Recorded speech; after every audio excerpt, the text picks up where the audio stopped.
会说我们闪电狼是韩国杀手这个称号。 FW의 장점은 약간 그 초반 기세 싸움 유리한 걸로 약간 굴리자 약간 이런 거에서 강한데 그게 약간 좀 한국 스타일의 약간 강한 느낌이 들어서 FW가 좀 한국 팀 상대로 잘하는 것 같아요.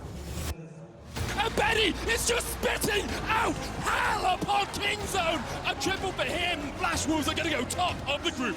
我们对上听众，我们现在大家都非常有，只是因为毕竟我们也是在小组赛赢下了他们2场，所以大家现在对上听众的话。 感觉都蛮有把握的。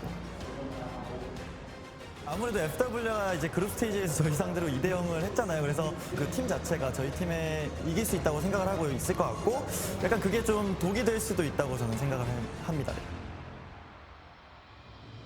很少有国际队伍可以在就是国际赛上面在 BO5打赢韩国队嘛，所以我希望我们可以有机会可以来就是挑战这个历史看看。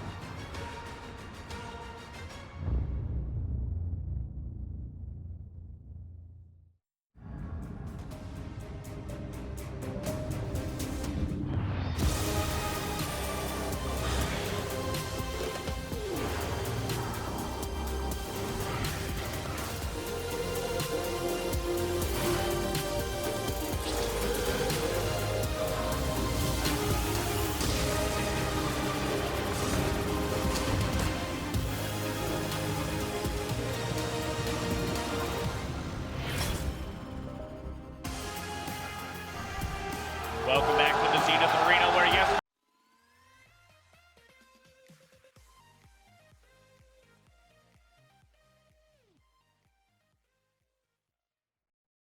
Well set up to start you with a good early path, you can try and take advantage of a trundle early. See the crowd responding to the Evelyn hover here. I think the Camille would have been a very interesting discussion point. Wait and see what the decision is. They go for a very early Braum. It's something at the Tom Kent to remember is open, and they do take the Braum here and decide, let's go roll back this bot lane to the Flash Walls.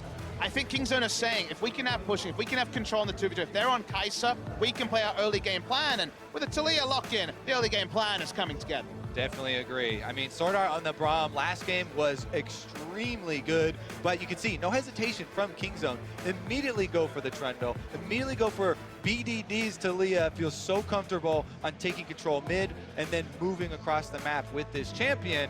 We'll see if they can actually execute though.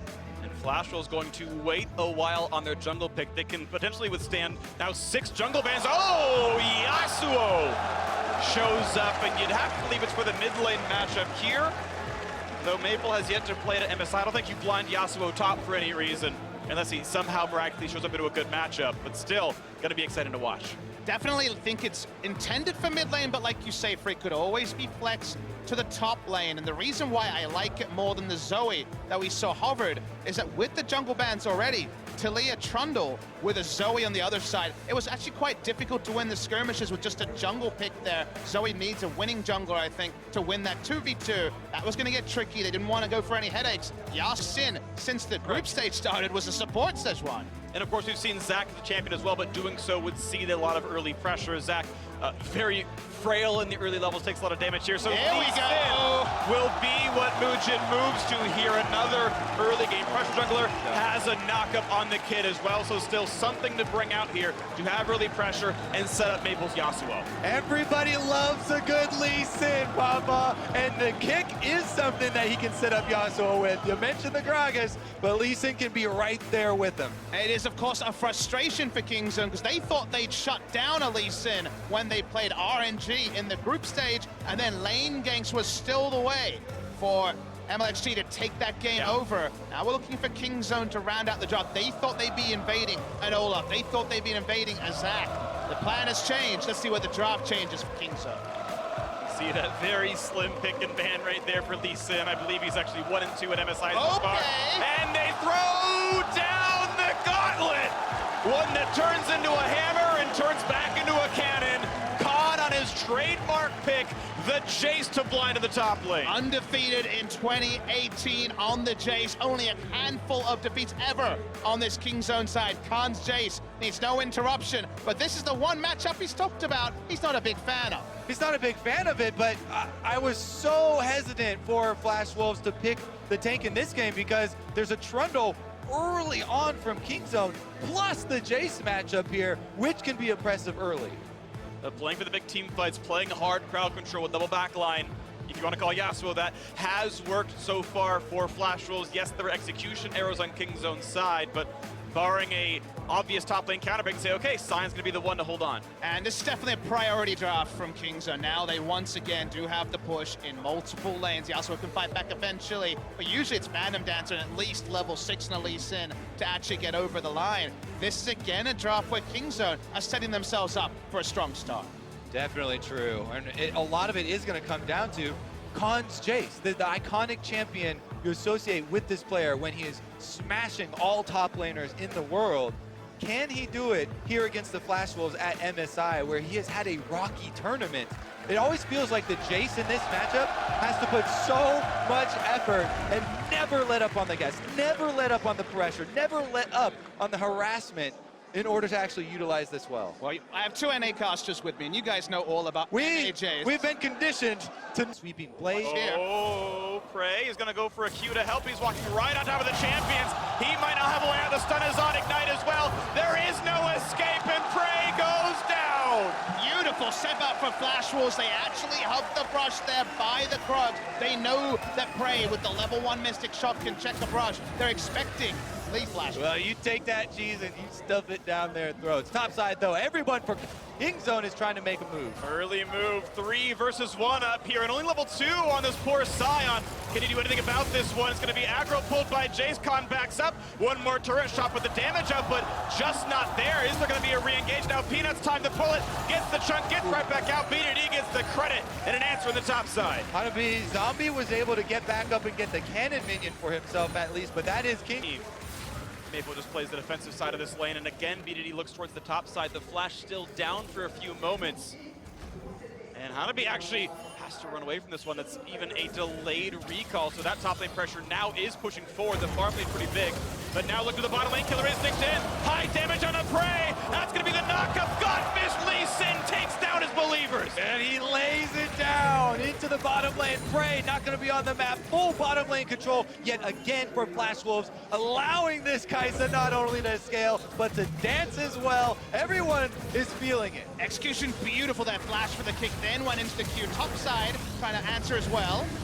And here comes Weaver's Wall, 3 versus 1, no escape there, kill goes to Khan. Pillar interrupted the exit route coming through from the Scion, so he goes down. It's gonna be a turret. Maple, and over the last 3 minutes, Kingzone has taken so much more. A good dodge to the side, but flashless. This is going to be a kill. Last breath is in, and it's just that for Khan, his first death of the game. Flash Wolves finally grabbed something to give them some momentum on this map.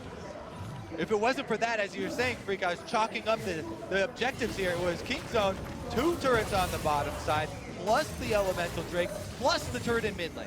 Reminder to Khan, if you're gonna die, I want to see isolated deaths. No walking around to try to poke in mid lane and then die. He put down an EQ and died because of it, because his flash was down. He needs to be in those side lanes. Just decides to try to help the team with a morale boost and getting a chunk on Yasuo, and gives up his life.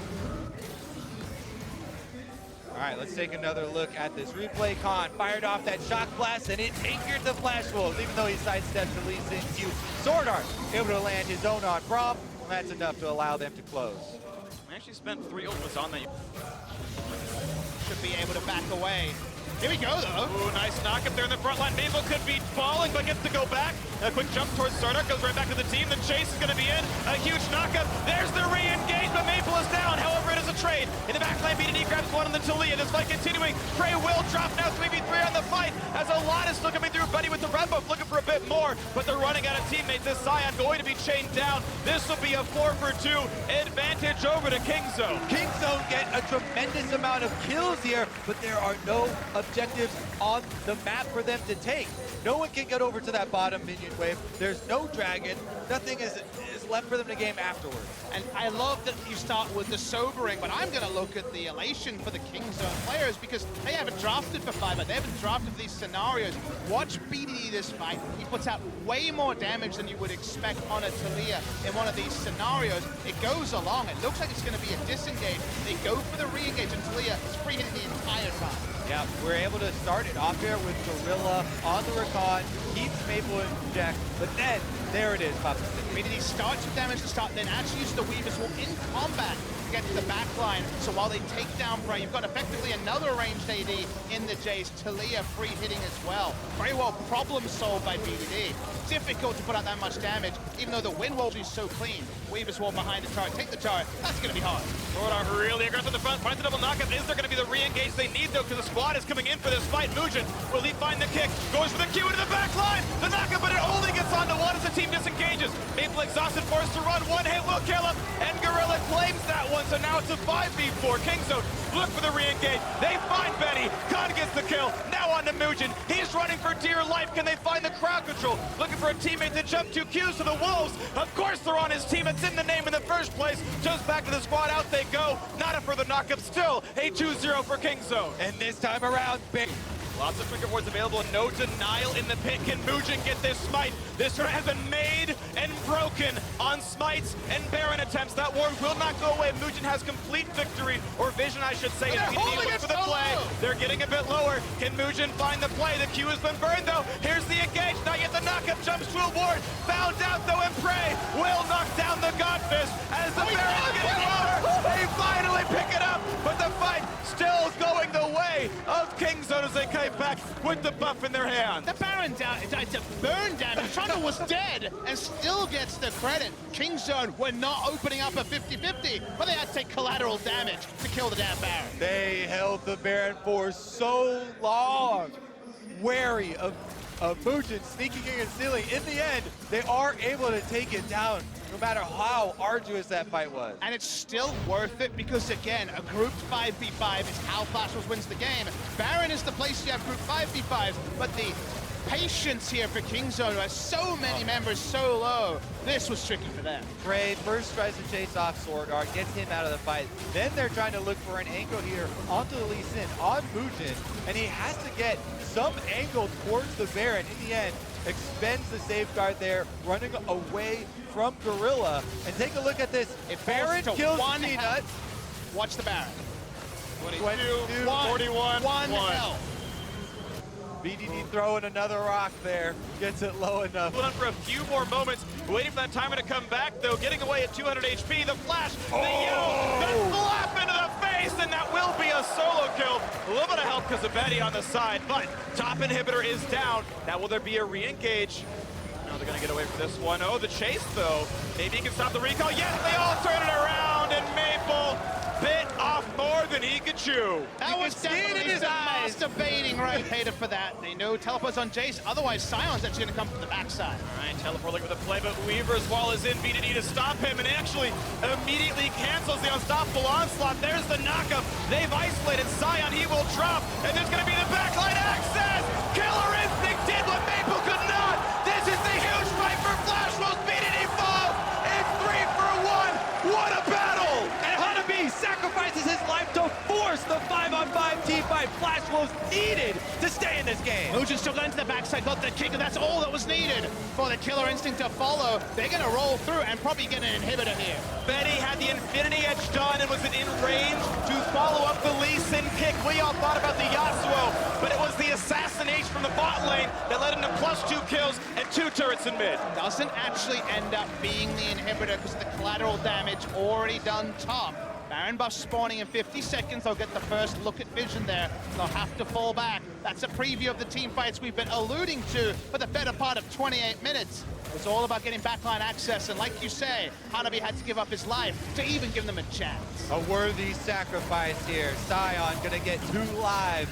He goes in, as he said, BDD cancels him immediately, and then he gets focused down, but you still have to respect the arrival. Betty, Killer Instinct into the back line, destroys Prey before he even turns around. From there, of course, the dominoes fall one by one. Dominoes, an analogy we've used a lot today. That is the sort of fight the Flashwolves have been frustrated depended upon for a long, long time. Oh, at Jace with no teleport to match him in the bot side. It's mid lane. Oh, he doesn't catch out Betty. That's still a free firing Kaisa, but still, they will knock down Hanabi right away. Gets shattered in the front of the team fight, and this time around, there was no assassination.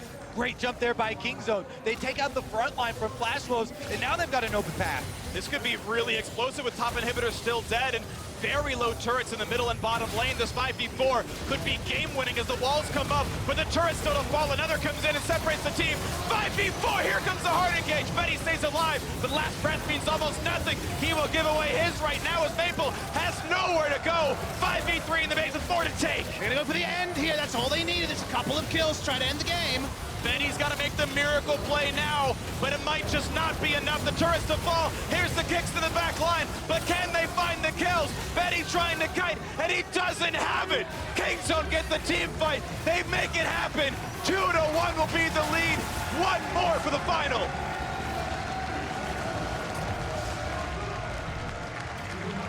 Man, did they have to work for it in this series, but Kingzone are going to move up 2-1. Kingzone we trust read one of those fan signs. This is the comp that has been their bread and butter ever since Khan and BDD came online on this team. Even before Peanut joined them this year, they were all about winning with that Jace. It still was